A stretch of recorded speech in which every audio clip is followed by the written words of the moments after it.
রানীর সঙ্গে দুর্ব্যবহার করেছি, কিন্তু শোন শোন, এইভাবে আমার বোনটাকে কষ্ট দিস না। শোন, তুই কি বলছিস প্রতাপ?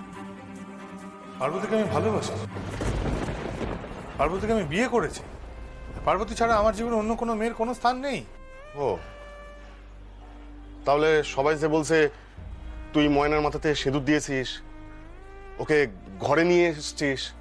হ্যাঁ, ময়না বাড়িতে এসেছে, থাকছে। তুই হয়তো জানিসই না, ময়নার বাবার কালকে হার্ট অ্যাটাক হয়েছে। তোর কাছে হয়তো খবর নেই। তো কি করবো বল? ওই সুবতী কাকাকে যখন আমরা নিয়ে হসপিটালে যাচ্ছিলাম, সুবতী কাকা আমার হাতটা ধরে সবার সামনে বললো যে আমার মেয়েটাকে দেখিস, আমার মেয়েটাকে তোরা বাড়িতে রাখিস, আমার মেয়েটাকে ফেলে দিস না। ওই মানুষটা সারা জীবন নিঃস্বার্থভাবে আমার পাশে থেকেছে, কখনো আমার পাশ ছাড়েনি। আমি সুবতী কাকার পাশ ছেড়ে দিতাম? আর রইল বাকি ময়নাকে নিয়ে বাড়িতে রাখা। আমি রাখিনি ময়নাকে। বরং তোর বোনকে গিয়ে জিজ্ঞেস কর, সে ভালো বলতে পারবে কে রেখেছে। ওকে পার্বতী নিয়ে এসছে, আমি না। হ্যাঁ, পারু এনেছে?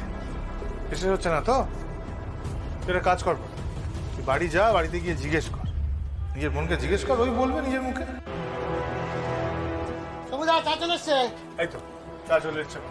নে একটু চা খা আর মাথাটা ঠান্ডা কর। এই নিন ছোট সাহেব, এই আপনার স্পেশাল চা। দেখো, ওই ছোট সাহেবের খোলসটা না আমি বাড়িতে রেখে এসেছি। যদি প্রতাপদা বলে ডাকতে পারো তাহলে চা খাবো কিনা ভাবতে পারি।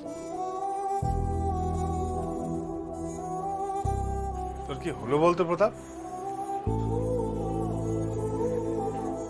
আসলে আসলে তোর বোন প্রতিদিন কটর কটর কটর কটর করে এত কথা আমাকে শোনায় না। সেদিনকে কি বলছে জানিস? কি বলছে আমার নাকি নিজের বলতে ওই রায় সাহেবের পরিচয় ছাড়া আর কিছুই নেই।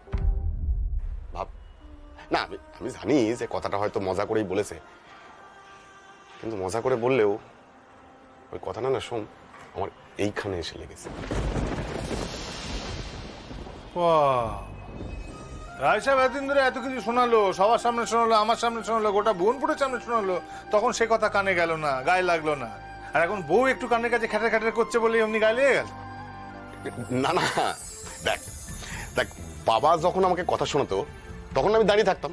হ্যাঁ, আমার দুটো কান খোলা থাকতো, এই কান দিয়ে কথা ঢুকতো আর এই কান দিয়ে বেরিয়ে যেত।